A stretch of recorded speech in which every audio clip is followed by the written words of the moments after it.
Cartórios de todo o país deverão comunicar movimentações suspeitas à rede de combate à lavagem de dinheiro. Ministro Dias Toffoli defende o papel do Supremo Tribunal Federal contra a corrupção. Embora episódios de corrupção possam gerar um ambiente de descrença e descontentamento, temos que reconhecer os avanços. Segunda turma do Supremo julga ação penal contra Gedel Vieira Lima e o irmão dele. O caso é referente aos 51 milhões de reais que foram encontrados em um apartamento de Gedel, em Salvador. Ministros da primeira turma do Supremo negam pedido de liberdade de um homem condenado por ter beijado uma criança de 5 anos de idade. Em Brasília, Tribunal do Júri começa a ouvir Adriana Vilela. A arquiteta é acusada de mandar matar os pais e a empregada da família.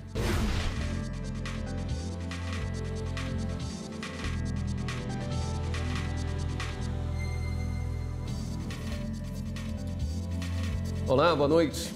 A partir de fevereiro do ano que vem, todos os cartórios do país deverão comunicar movimentações suspeitas à rede de combate à lavagem de dinheiro.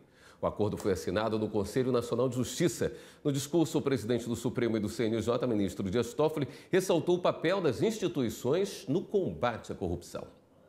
Pelo acordo, as operações suspeitas registradas em cartórios deverão ser comunicadas ao IFE, Unidade de Inteligência Financeira, o antigo COAF. Estamos concluindo um trabalho de extrema importância para a atividade extrajudicial e, por que não se falar, de extrema importância para a transparência pública e para o Brasil. Com isso, os cartórios entram na rede de combate à lavagem de dinheiro e financiamento do terrorismo, que integram a Polícia Federal, Ministério da Justiça e Receita Federal. O acordo prevê que, a partir de fevereiro de 2020, os titulares dos cartórios têm até o primeiro dia útil depois do ato para comunicar a suposta irregularidade no registro de bens e valores à Unidade de Inteligência Financeira. Serão considerados registros suspeitos as transações em espécie acima de R$30 mil e de bens móveis, como carros, acima de R$300 mil. A comunicação à rede independe da avaliação do cartório. A cada 6 meses, os titulares dos cartórios que não enviarem nenhuma comunicação podem ser responsabilizados administrativamente com punições previstas na Lei da Lavagem de Dinheiro. O Conselho Nacional de Justiça dá um grande passo no combate à corrupção em nosso país, passando a ser paradigma para outras atividades não financeiras ainda não integradas ao sistema internacional de combate à corrupção, à lavagem de dinheiro e financiamento do terrorismo. Na solenidade, o presidente do Supremo e do Conselho Nacional de Justiça, ministro Dias Toffoli, ressaltou o papel do STF no combate à corrupção. Embora episódios de corrupção possam gerar um ambiente de descrença e descontentamento, temos que reconhecer os avanços, os enormes avanços já obtidos, e a Estratégia Nacional, é uma das grandes responsáveis por isso. Não são heróis, não são pessoas individualmente, não são instituições paralelas que querem formar fundos de autossustentação à parte do Estado e da Constituição. São as instituições trabalhando de maneira coordenada, transparente, e isso não surge do nada. Todas as leis que eu vou citar aqui foram frutos de pactos republicanos assinados pelo Supremo Tribunal Federal, que deu todo o apoio ao combate à corrupção. Tem que ser dito isso para evitar lenda urbana, para evitar desonestidade intelectual, para evitar os oportunistas de plantão. A segunda turma do Supremo Tribunal Federal voltou a julgar hoje a ação penal contra o ex-ministro Gedel Vieira Lima e o irmão dele, Lúcio Vieira Lima, por lavagem de dinheiro e associação criminosa. Repórter Carla Lucena tem os detalhes para a gente ao vivo. Oi, Carla. Boa noite.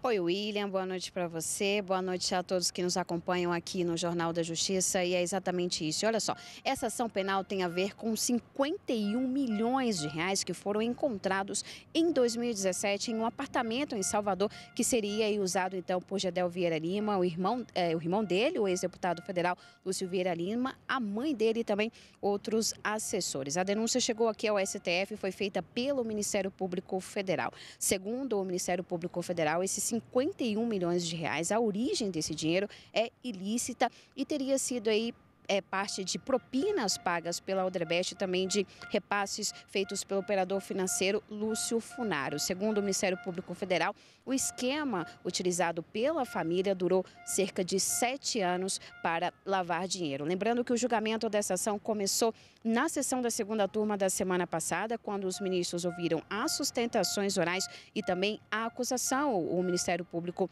Federal. Na sessão de hoje, votou apenas o ministro Edson Fachin. Ele adiantou que teria um voto longo, o voto dele durou um pouco mais de 3 horas. Inicialmente, ele afastou todos os pontos que foram aí colocados pela defesa da família e indicou que há, sim, indícios de que o grupo usava uma estratégia para poder lavar o dinheiro. O que houve foi uma estratégia empregada em investimentos no mercado imobiliário, apta essa estratégia, em meu modo de ver, a ofender o bem jurídico tutelado pela norma incidente que a Lei de Lavagem de Capitais capte do artigo 1º.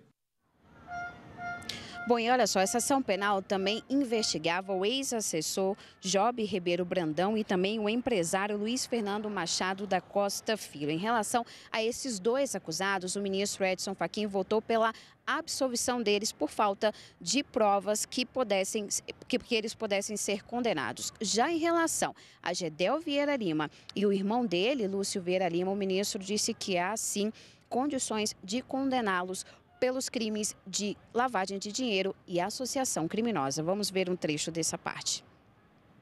Gedel e Lúcio Quadros Vieira Lima, em conjunto com terceira pessoa, entre os anos de 2010 até o dia 5 de setembro de 2017, se associaram de forma estável e permanente para a prática de crimes de lavagem de dinheiro, incorrendo na sanção penal correspondente do crime de associação criminosa. Bom, e olha só, o julgamento desta ação penal não foi finalizado hoje. Ele volta na sessão da segunda turma da semana que vem e vai começar com o voto do revisor da ação penal, que é o ministro Celso de Mello, e possivelmente o voto dos demais ministros da segunda turma. Gedel Vieira Lima está preso desde 2017 no complexo penitenciário da Papuda, que fica aqui em Brasília. E agora eu volto aos estúdios, William. Obrigado pelas suas informações, Carla. Já a primeira turma do Supremo Tribunal Federal negou o pedido de liberdade de um homem condenado a 8 anos de prisão por ter beijado uma criança de 5 anos de idade. O julgamento, que em dezembro do ano passado tinha sido suspenso com o pedido de vista do ministro Luiz Fux, foi retomado nesta terça-feira.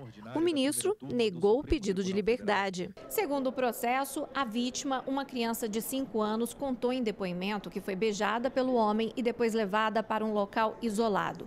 Em primeiro grau, o homem foi condenado a 8 anos de prisão por estupro de vulnerável. Decisão que foi reformada em segunda instância para contravenção penal com pena de 5 anos. Diante da gravidade do caso, a primeira turma do STF manteve a prisão do homem e negou o pedido de liberdade. Outro caso que teve o julgamento retomado foi uma reclamação feita por uma mulher aprovada para o cargo de juíza do Tribunal de Justiça Militar de São Paulo em 2017. Segundo o processo, ela perdeu a pontuação da prova de títulos em razão de mudanças nas regras do concurso aprovadas pelo Conselho Nacional de Justiça. O relator, ministro Luiz Fux, e o ministro Alexandre de Moraes já tinham votado para não seguimento da reclamação. No julgamento desta terça-feira, o ministro Luiz Roberto Barroso divergiu. Uma pessoa só afetada, que tinha sido aprovada e perdeu a vaga. Eu acho que este é um caso em que o devido processo legal imporia a oitiva da parte que foi prejudicada pela decisão do CNJ. Voto que foi seguido pelos ministros Marco Aurélio e Rosa Weber. Por maioria, a primeira turma julgou que o processo de seleção do concurso público seja reavaliado pelo CNJ. Ao meu lado, a consultora jurídica da TV Justiça, Karina Zucolotto, que também acompanhou a primeira turma do Supremo Tribunal Federal. Oi, Karina, boa noite. Boa noite, William. Expulsão de estrangeiro foi assunto discutido hoje, mas, se não me engano, não chegou a ser concluído, né? Tratava-se de um habeas corpus que teve um pedido de vista do ministro Luiz Roberto Barroso, logo depois que o ministro Alexandre de Moraes apresentou o seu voto vista. O julgamento já havia sido iniciado anteriormente, quando o ministro Marco Aurélio já havia votado e entendido pelo deferimento da ordem para manter esse estrangeiro aqui no território brasileiro e não permitir que ele fosse expulso por um decreto do presidente da República nos termos da legislação em vigor. O ministro Alexandre de Moraes, na sessão de hoje, disse que talvez fosse o caso de aplicação da súmula 691, que é aquela que impede que o Supremo analise o pedido de habeas corpus, porque ele é interposto contra uma decisão monocrática de decisão do ministro do STJ, que teria negado a liminar. Mas, nesse caso, o ministro Alexandre de Moraes disse que havia uma excepcionalidade e que, portanto, mereceria a intervenção da turma. No caso, ele disse que a nova legislação que regulamenta os processos de expulsão, a Lei da Migração de 2017 e que revogou o Estatuto do Estrangeiro, que regulamentava a matéria anteriormente, prevê que a necessidade de que, para que o estrangeiro não seja expulso, então prevê como um requisito, um obstáculo para que a expulsão aconteça, o fato dele ter filho brasileiro sob a sua dependência econômica ou uma dependência socioafetiva. E foi nesse ponto exatamente que houve a inovação da legislação. E não importa também, o ministro destacou, o que havia na legislação anterior, a data do fato e o momento da expulsão. Então, para o ministro, os documentos que foram trazidos no habeas corpus confirmam a existência de uma dependência socioafetiva entre o filho brasileiro e ele e, portanto, não poderia ser colocada em prática a portaria do Ministério da Justiça que determinava, portanto, a sua expulsão, já que ele foi condenado e cumpriu pena aqui no Brasil por tráfico de drogas. O julgamento foi suspenso em razão de um pedido de vista do ministro Luiz Roberto Barroso, alegando que existe um precedente dele na própria corte e que ele quer analisar um pouco melhor os documentos trazidos nesse habeas corpus, porque entende, já sinalizando de uma certa forma, mas que ainda vai trazer o caso para uma discussão, que talvez o Ministério da Justiça devesse analisar esses documentos e não o Poder Judiciário determinar de uma forma mais impositiva. Mas o julgamento suspenso deve retornar esse tema à primeira turma. Trazendo aqui um outro assunto rapidinho, Karina, o uso de algemas já foi discutido aqui no Supremo Tribunal Federal, mas hoje ele chegou às possibilidades de uso de algemas, né? Mas hoje ele chegou em cima de um caso específico. Exatamente. A defesa, aqui no caso, tratava-se de um recurso contra a decisão do ministro Alexandre de Moraes, relator de uma reclamação, em que se buscava anular o julgamento efetuado no Tribunal do Júri da 4ª Vara Criminal do Rio de Janeiro, que teria condenado um ex-policial acusado de fazer parte da milícia no Rio de Janeiro, de alta periculosidade, e que buscava, de uma certa forma, a anulação desse Tribunal do Júri, porque ele permaneceu algemado durante toda a realização do Tribunal do Júri. Para o ministro Alexandre de Moraes, o relator, que acabou sendo seguido pelo ministro Luiz Roberto Barroso e ministra Rosa Weber, a excepcionalidade do uso da algema foi justificada em ata pela juíza em razão da alta periculosidade do réu. Ele, inclusive, teria sido transferido para uma penitenciária um presídio de segurança máxima em Rondônia e teria sido trazido para o Rio de Janeiro apenas para o julgamento porque havia um risco ou de fuga ou de resgate e além de uma ficha de antecedentes muito extensa, enfim. Um réu de alta periculosidade que, se não algemado, colocaria em risco a segurança de todos que estivessem no plenário. A defesa alegou que isso seria um constrangimento, de uma certa forma induziria os jurados a uma condenação, mas a maioria que já está se formando vem no sentido de manter a decisão do ministro Alexandre de Moraes e manter o julgamento do Tribunal do Júri. O ministro Marco Aurélio divergiu. Julgamento deve ser retomado com voto vista do ministro Luiz Fux, que quer analisar melhor os precedentes que levaram o Supremo à criação da súmula vinculante número 11, que é a súmula que se alega ter sido violada, e aí a busca pela anulação do Tribunal do Júri. Muito bem, amanhã é quarta-feira, de sessão aqui do Supremo, eu encontro com você no Jornal. Até amanhã. No final da tarde, combinado. E a seguir, o ministro Edson Fachin apresenta à presidência do Tribunal Superior Eleitoral os primeiros resultados das pesquisas sobre direito político. A ideia era identificar os possíveis conflitos das regras eleitorais vigentes.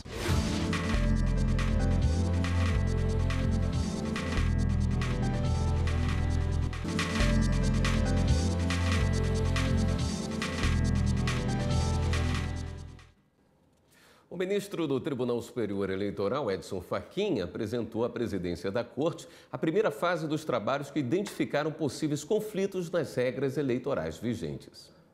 O resultado das análises feitas de fevereiro até setembro deste ano foi divulgado em 2 volumes da coleção SNE, Sistematização das Normas Eleitorais, Metodologia e Direitos Políticos.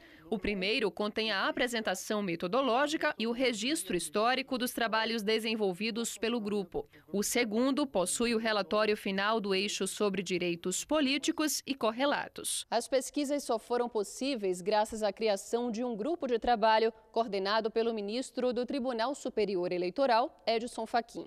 A ideia era identificar os possíveis conflitos das regras eleitorais vigentes. Esmerado, que prestigia o conteúdo e, portanto, é um continente que merece, ao lado do nosso agradecimento, a saudação, porque coloca também o trabalho à disposição de toda a comunidade para consulta e, evidentemente, os desdobramentos que seguir-se-ão. O grupo, formado por servidores da Justiça Eleitoral, diretores de tribunais regionais eleitorais e representantes das comunidades jurídica e acadêmica, abordou 8 eixos temáticos, entre eles direitos políticos, propaganda eleitoral, financiamento de campanha, crimes eleitorais, participação de minorias na política, direitos políticos dos presos e contencioso. O contencioso eleitoral, ele envolve aquelas ações jurisdicionais eleitorais. São as ações que efetivamente incidem no controle dos ilícitos eleitorais e também na parte do registro de candidatura com a possibilidade de meios impugnativos, a ação de impugnação ao registro de candidatura e, posteriormente, o recurso contra a expedição do diploma. Quando eu assinei essa portaria TSE 115, de 13 de fevereiro do ano em curso, instituindo um grupo de trabalho incumbido de realizar estudos para identificar os conflitos na norma vigente decorrentes das reformas eleitorais e propor a respectiva sistematização, confesso que não tinha ideia de que o resultado fosse ser deste porte, mas, sem dúvida, um grupo de trabalho de tamanha qualificação, coordenado pelo ministro Luiz Edson Fachin, só poderia redundar numa obra desta qualificação. E o Tribunal Superior Eleitoral deve continuar hoje o julgamento de um recurso da cidade de Jacinto, em Minas Gerais, em que políticos são acusados de distribuir comida e fazer showmício durante a campanha de 2016. O plenário do TSE deve continuar o julgamento de um recurso de Leonardo Augusto de Souza e João Alves Berberino, eleitos respectivamente prefeito e vice da cidade de Jacinto, em Minas Gerais. Eles foram cassados pelo TRE do Estado por abuso de poder político e econômico nas eleições de 2016. O Tribunal Regional entendeu que houve irregularidade na distribuição de comida nos locais das convenções partidárias, além da realização de showmício e serviços de frete aos eleitores. Os ministros também devem julgar recursos de Orias de Oliveira Mendes e Vanusa Santos Moraes. Eles foram eleitos em 2016 prefeito e vice-prefeita da cidade de Bela Vista, no Maranhão. Mas o Tribunal Regional Eleitoral do Estado cassou os mandatos dos dois por considerar que houve abuso de poder político na contratação de servidores para prefeituras sem concurso público. O TSE deve julgar ainda a prestação de contas referente às eleições de 2014 do Partido Solidariedade. O ministro Og Fernandes é o relator do processo. Você vai ver daqui a pouco. Adriana Vilela, acusada de mandar matar os pais e a empregada da família, é interrogada. A arquiteta falou sobre o relacionamento com os pais, marcado por alguns episódios de desrespeito, e relatou como a família administrava o patrimônio.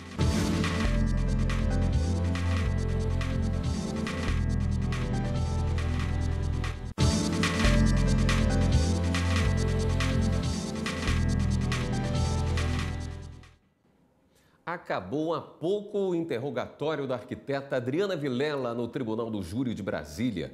Ela é acusada de mandar matar os pais e a empregada da família em 2009. Adriana Vilela chegou com o irmão e a filha. E no início do julgamento, a defesa avisou que ela não responderia às perguntas da acusação. A gente lamenta, porque a Adriana teria várias questões para ser respondidas que não serão. Ela veio até agora com um discurso nitidamente ensaiado, né, e que não vai contribuir em nada para o esclarecimento da verdade. A arquiteta falou sobre o relacionamento com os pais, marcado por alguns episódios de desrespeito, e relatou como a família administrava o patrimônio. Criticou o trabalho da polícia e da imprensa a respeito do caso. Em seguida, explicou que no dia do crime, 28 de agosto de 2009, estava muito atarefada. Não se preocupou com o fato de a filha ter dito que não estava conseguindo falar com os avós. Só no domingo, porque não teve notícias nem da empregada Francisca, chamou o ex-namorado para ir com ela até a casa dos pais.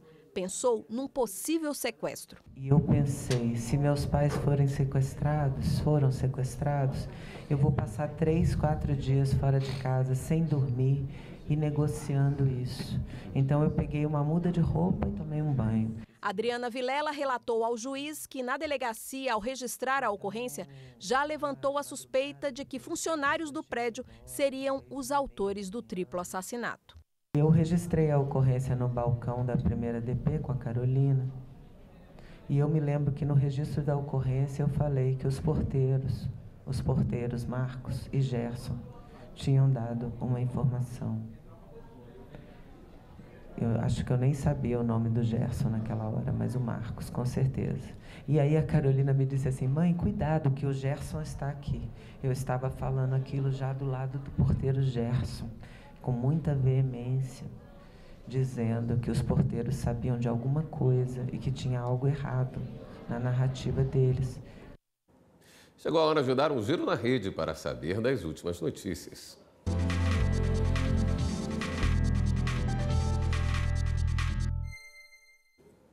Vamos até a redação do Jornal da Justiça falar com a repórter Fernanda Porto, que tem as informações.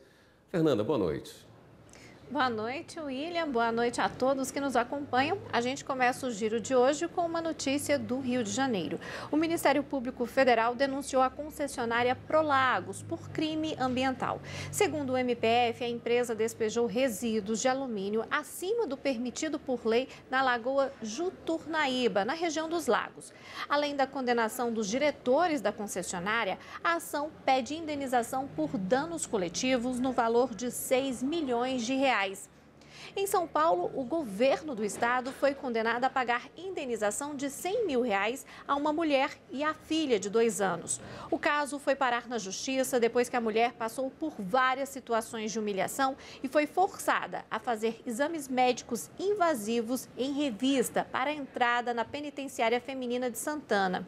A mãe e a criança iam visitar a avó, que cumpria a pena no local, e foram barradas porque um agente achou que teria algo no útero da mulher.